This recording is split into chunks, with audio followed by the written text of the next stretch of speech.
मंडळी, आपण शाळेचं एखादं पाठ्यपुस्तक बघितलं तर पुस्तकाच्या मुखपृष्ठावर आपल्याला एखादं छानसं चित्र दिसतं. पुस्तक उघडून बघितलं की आपल्याला त्यात छपाई आणि आवृत्तीबद्दल सरकारची माहिती दिसते. त्यानंतर भारताचं संविधान आणि भारताची प्रतिज्ञा दिसते. त्यातलं डाव्या बाजूला असणारं संविधान वाचलं की भारताबद्दल आपला ऊर भरून येतो किंवा आपल्यातली समतेची भावना जागी होते. पण याच पाठ्यपुस्तकाबाबत एनसीआरटीने भयंकर मोठा घोळ घातलाय. एनसीआरटीने 9वीच्या सामाजिक शास्त्राच्या नव्या पाठ्यपुस्तकातून भारतीय संविधानाची संपूर्ण प्रस्तावनाच वगळण्याचा निर्णय घेतलाय आणि त्यासोबतच समाजवादी आणि धर्मनिरपेक्ष हे लोकशाहीचा पाया असलेले शब्द अभ्यासक्रमातून पूर्णपणे बाजूला सारलेत. त्यामुळं संपूर्ण देशातील सामाजिक आणि राजकीय वातावरण कमालीचं ढवळून निघालंय. संविधानाचा गाभा मानल्या जाणाऱ्या या मूल्यांना अशा पद्धतीने केराची टोपली दाखवल्यामुळे शिक्षण तज्ज्ञ, विचारवंत आणि सामान्य जनतेमध्ये तीव्र संतापाची लाट उसळली आहे. त्यामुळे देशाच्या सर्व धर्म समभाव असलेल्या रचनेला पद्धतशीरपणे इतिहास जमा करण्याचा हा प्रयत्न तर नाही ना, अशी भीती आता व्यक्त होताना दिसते आहे. त्यामुळे हे प्रकरण संपूर्ण नेमकं काय आहे, 9वीच्या पुस्तकात संविधान वगळून मनुस्मृतीचे श्लोक कशा पद्धतीने टाकण्यात आलेत आणि त्यामुळं भारतात ठिकठिकाणी कशी आंदोलनं होत आहेत याबद्दलची संपूर्ण माहिती आपण आजच्या या व्हिडिओच्या माध्यमातून जाणून घेऊयात. नमस्कार, मी प्रथमेश आणि तुम्ही पाहताय विषयच भारी. मंडळी, एनसीआरटी म्हणजेच राष्ट्रीय शैक्षणिक संशोधन आणि प्रशिक्षण परिषदेने 9वीच्या सामाजिक शास्त्राच्या अभ्यासक्रमात आणि पाठ्यपुस्तकात अत्यंत मोठे आणि धक्कादायक बदल केलेत. या नव्या बदलांनुसार 9वीच्या सामाजिक शास्त्राच्या नव्या पुस्तकातून संविधानाची संपूर्ण प्रस्तावनाच गायब करण्यात आली असून त्यातील समाजवादी आणि धर्मनिरपेक्ष या दोन अत्यंत महत्वपूर्ण शब्दांना अक्षरशः वगळण्यात आलंय. या शिक्षण मंडळाने पहिल्यांदाच लोकशाही आणि तुम्ही नावाचा एक नवा विभाग पुस्तकात समाविष्ट केला असला तरी लोकशाहीचा पाया मानल्या गेलेल्या संविधानाच्या प्रस्तावनेलाच वगळल्यामुळे यावर तीव्र आक्षेप घेतले जात आहेत. नव्यानं तयार करण्यात आलेल्या पुस्तकात संविधानाची निर्मिती, देशातील लोकशाही संस्था आणि नागरिकांचे मूलभूत हक्क यांसारख्या महत्वाच्या विषयांवर चर्चा आवर्जून केली आहे खरं, पण असं असतानाही भारतीय संविधानाचा मूळ गाभा मानल्या जाणाऱ्या सार्वभौम, समाजवादी, धर्मनिरपेक्ष, लोकशाही आणि प्रजासत्ताक यासारख्या अतिशय पायाभूत आणि मूलभूत गोष्टींचा साधा उल्लेखही या पुस्तकातून पूर्णपणे वगळण्यात आलाय. ज्यामुळे शैक्षणिक आणि राजकीय वर्तुळात प्रचंड संतापाची लाट उसळली आहे. या संपूर्ण प्रकरणाची पार्श्वभूमी आणि इतिहास समजून घ्यायचा झाल्यास माजी पंतप्रधान इंदिरा गांधी यांच्या नेतृत्वाखाली सरकारने आणीबाणीच्या काळात म्हणजेच 1976 मध्ये संविधानात 42वी ऐतिहासिक घटना दुरुस्ती केली होती. या घटना दुरुस्तीच्या माध्यमातूनच भारतीय संविधानाच्या मूळ प्रस्तावनेत धर्मनिरपेक्ष, समाजवादी आणि अखंडता हे अत्यंत महत्वाचे 3 शब्द अधिकृतपणे जोडले होते. जरी हे शब्द संविधानाच्या मूळ मसुद्यात सुरुवातीला नसले तरी ते भारतीय लोकशाहीचं चारित्र्य स्पष्ट करणारे आहेत आणि आजही ते देशाच्या संविधानात कायदेशीररित्या कायम आहेत. परंतु एनसीआरटीच्या 9वीच्या नव्या अभ्यासक्रमातून या शब्दांना आज बाजूला सारल्यामुळे देशाच्या धर्मनिरपेक्ष आणि समाजवादी रचनेला पद्धतशीरपणे इतिहास जमा करण्याचा हा प्रयत्न तर नाही ना, अशी भीती अनेक शिक्षण तज्ज्ञांकडून व्यक्त केली जाते. संविधानाच्या या प्रमुख शब्दांना वगळण्यासोबतच या नव्या पुस्तकात मतदार यादी सुधारणा कार्यक्रम म्हणजेच SIR या अत्यंत वादग्रस्त ठरलेल्या कार्यक्रमाचा आणि भारताच्या इतिहासातील काळ्या कालखंडाचा म्हणजेच राष्ट्रीय आणीबाणीचा एका नव्या धड्याच्या स्वरूपात समावेश करण्यात आलाय. पुस्तकातील दाव्यानुसार मतदार यादी नव्यानं तयार करणं, मतदारांची प्रत्यक्ष पडताळणी करणं आणि मतदार यादीतल्या चुका दुरुस्त करणं हे SIRचं प्राथमिक कार्य आहे. ज्यामुळे देशातील संपूर्ण निवडणूक प्रक्रिया अधिक मजबूत आणि पारदर्शक होण्यास विद्यार्थ्यांना मोठी मदत होईल, अशी भूमिका एनसीआरटीने स्पष्ट केली आहे. या नव्या पुस्तकात माजी पंतप्रधान इंदिरा गांधी यांच्या कार्यकाळाविषयी आणि त्यांच्या धोरणांविषयी अत्यंत थेट आणि कडक शब्दात बाबी मांडण्यात आल्या.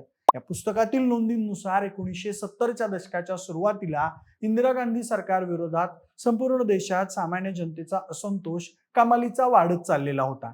त्यात देशभरात मोठ्या प्रमाणावर वाढलेली बेरोजगारी, प्रचंड महागाई आणि सरकारच्या स्तरावर होणारे गैरव्यवस्थापनाचे गंभीर आरोप यामुळे देशात अनेक ठिकाणी तीव्र असंतोष पसरला होता आणि ठिकठिकाणी सरकार विरोधी आंदोलनं पेटू लागली होती. हा वाढता आक्रोश शमवण्यासाठी आणि सत्ता टिकून ठेवण्यासाठी अखेर जून 1975 मध्ये अंतर्गत अशांततेचं कारण पुढे करून देशभरात अचानक राष्ट्रीय आणीबाणी लागू करण्यात आली आणि त्यामुळं देशभरातील प्रमुख राजकीय नेते आणि हजारो कार्यकर्त्यांना कोणत्याही कारणाशिवाय तुरुंगात डांबण्यात आलं.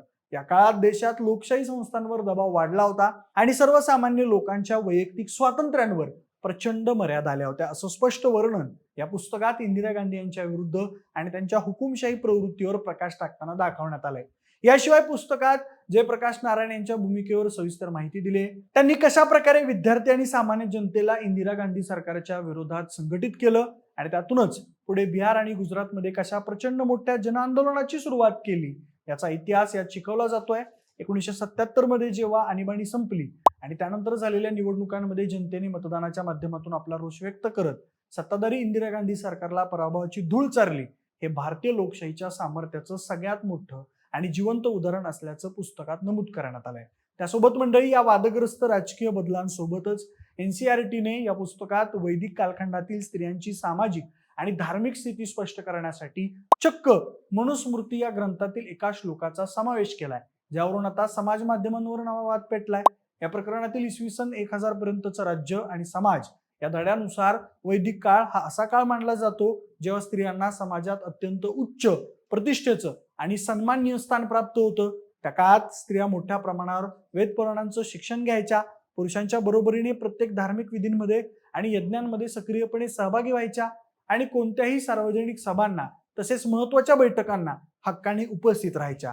अशा प्रकारच्या गोष्टी या पुस्तकात दाखवण्यात आल्यात. मंडळी, या दाव्याला बळकटी देण्यासाठी ऋग्वेदातील अनेक सूक्त ही अपाला, विश्ववर, घोष आणि लोपामुद्रा यासारख्या विदुषी आणि महान स्त्री ऋषींना समर्पित असल्याचं सांगतानाच मनुस्मृतीच्या श्लोकाचा आधार घेण्यात आला आहे. मात्र नंतरच्या कालखंडात स्त्रियांचा हा सामाजिक दर्जा हळूहळू कमकुवत होत गेला, असंही पुस्तकात स्पष्ट केलंय. एका बाजूला संविधानातील धर्मनिरपेक्षता आणि समाजवादासारख्या पुरोगामी मूल्यांना कात्री लावायची आणि दुसऱ्या बाजूला मनुस्मृतीसारख्या जुन्या ग्रंथांमधील श्लोकांचं उदात्तीकरण करायचं, असं मत आता माध्यमांमध्ये व्यक्त होताना दिसत आहे. त्यामुळे या एनसीईआरटीच्या दुटप्पी धोरणामुळे देशात वैचारिक मतभेद अधिक तीव्र झालेत, असं मत व्यक्त केलं जात आहे. या सर्व प्रकारामुळे सध्याच्या घडीला देशात विविध ठिकाणी आंदोलन होताना दिसत आहेत.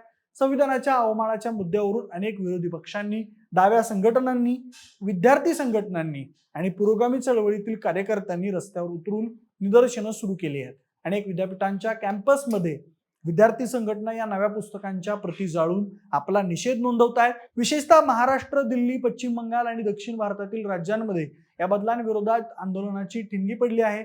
सामाजिक कार्यकर्त्यांचं असं म्हणणं आहे, जर देशाच्या भावी पिढीला सुरुवातीपासूनच संविधानाची मूळ उद्दिष्ट आणि प्रस्तावना शिकवली गेली नाही तर समाजात त्याचे अत्यंत घातक आणि दीर्घकालीन परिणाम घडू शकतात. संविधानाची प्रस्तावना ही केवळ काही शब्दांचं संकलन नसून तो या देशाचा आत्मा आणि प्रत्येक नागरिकाला समानतेची हमी देणारा मार्ग आहे.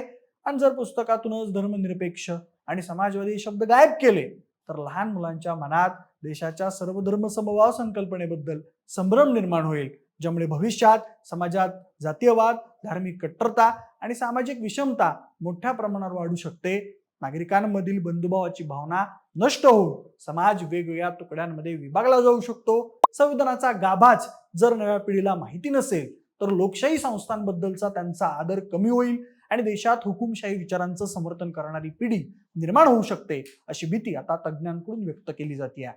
त्यामुळे लोकशाहीची मूल्ये टिकून ठेवण्यासाठी आणि समाजाला विघटनापासून वाचवण्यासाठी संविधानाचा अभ्यासक्रम शालेय स्तरावर जसाच्या तसा ठेवणं अत्यंत गरजेचं आहे, असं मत या आंदोलनाच्या माध्यमातून देशभरातून दिसून येत आहे.